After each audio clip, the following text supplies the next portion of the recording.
Le Premier ministre sénégalais Ousmane Sonko a été reçu en audience vendredi au Grand Palais du Peuple à Pékin par le président chinois Xi Jinping. Cette audience, précédée d'une rencontre avec le Premier ministre Li Qiang, marque la fin de la visite de Sonko en Chine, sa première hors du continent africain depuis sa nomination comme chef du gouvernement. Devant prendre part au forum de Davos du 24 au 26 juin à Tianjin, le PM sénégalais est arrivé en Chine quelques jours avant, le 20 juin, pour des séances de travail avec des autorités et acteurs technologiques, économiques et financiers chinois. Il s'est aussi entretenu mercredi avec ses homologues du Vietnam et de Singapour pour le renforcement de la coopération entre le Sénégal et ces deux pays. Ce que nous apprécions par-dessus tout, c'est la nature de la relation que la Chine entretient avec nos pays. Une collaboration basée sur le respect des valeurs de chacun et non sur des tentatives d'imposer ses propres valeurs aux autres, a indiqué Sonko lors de la rencontre avec le président Xi Jinping. Les audiences nous ont permis de sensibiliser aussi bien le Premier ministre Li Qiang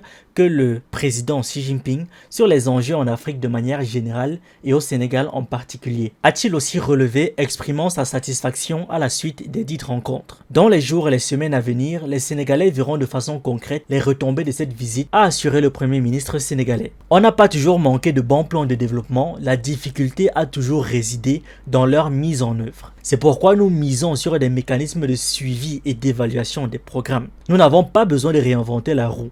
Ce qui a réussi en Asie peut bien l'être en Afrique, avait notamment souligné Sonko lors d'un panel en marge du forum. Le gouvernement sénégalais a assuré à travers une note l'engagement de Pékin à accompagner la mise en œuvre de la vision Sénégal 2050, le programme de développement économique et social du Sénégal. La Chine était prête à travailler avec le Sénégal pour renforcer la solidarité et la coopération, approfondir leur partenariat stratégique global de coopération, apporter plus de bénéfices aux deux peuples et donner un nouvel élan à l'amitié Chine-Afrique et à la coopération dans le cadre du Sud global, a souligné l'agence de presse chinoise Xinhua, rapportant les propos du président Xi Jinping à l'issue de la rencontre avec le Premier ministre sénégalais. 5 ministres, dont celui de l'économie, du plan et de la coopération et celui chargé des télécommunications et du numérique, ainsi que le directeur de l'agence pour la promotion de l'investissement et des grands travaux, l'APIX, ont accompagné Ousmane Sonko lors de ses déplacements. Autre actualité, le président de la transition du Mali, Assimi Goïta, a qualifié le dirigeant russe Vladimir Poutine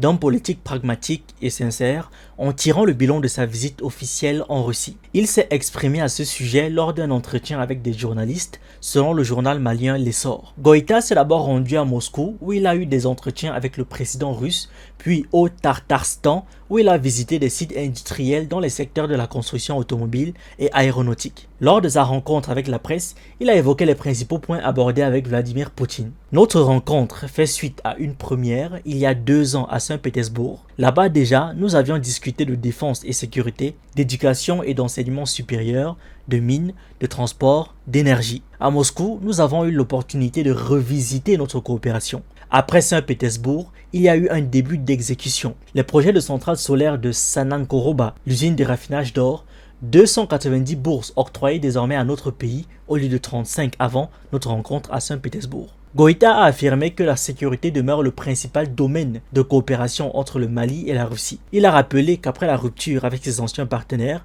qui maintenaient 5500 militaires sur le territoire, le Mali a dû chercher de nouveaux mécanismes de défense. Avec la Russie, nous avons pu nous équiper. Cela se fait tous les jours et tous les mois. Pour nous, Maliens, la première menace était la division du pays. Dieu merci, nous avons pu circonscrire cela avec des actions concrètes. Il y a tout de même des poches de résistance. Les difficultés ne manquent pas. Le terrorisme est un instrument politique de nouvelle colonisation. Pour nous, les choses sont claires. Le centre de gravité, c'est la population, a-t-il déclaré. Goïta a également discuté avec Poutine de la coopération avec l'Alliance des États du Sahel, l'AES, qui regroupe également le Burkina et le Niger. Nous avons une convergence de vues sur les nombreuses possibilités de coopération entre l'AES et la Fédération de Russie. Le président Vladimir Poutine a affiché sa volonté d'accompagner l'AES. Déjà, nous avons une force unifiée de 5000 hommes sur le plan de la sécurité. Cela dit, chaque pays entretient également une coopération bilatérale avec la Fédération de Russie, a-t-il précisé. Le président malien a conclu en affirmant que les actions de Vladimir Poutine témoignaient de sa pleine volonté de coopérer. Le président Vladimir Poutine est un homme pragmatique et sincère. Nous avons vu à travers ses gestes toute sa disponibilité. Je quitte ce pays ami très satisfait. La coopération avec la Russie est efficace. Elle est sans démagogie, sans manipulation, a conclu Goïta. Merci d'avoir regardé cette vidéo. N'oubliez pas de liker, de partager et de donner votre avis en commentaire. Vous pouvez aussi nous suivre sur nos différentes plateformes Facebook, YouTube, TikTok et surtout sur le réseau social africain Diba World, disponible sur Android et iOS. Pour ceux qui le souhaitent, vous pouvez aussi rejoindre notre communauté WhatsApp.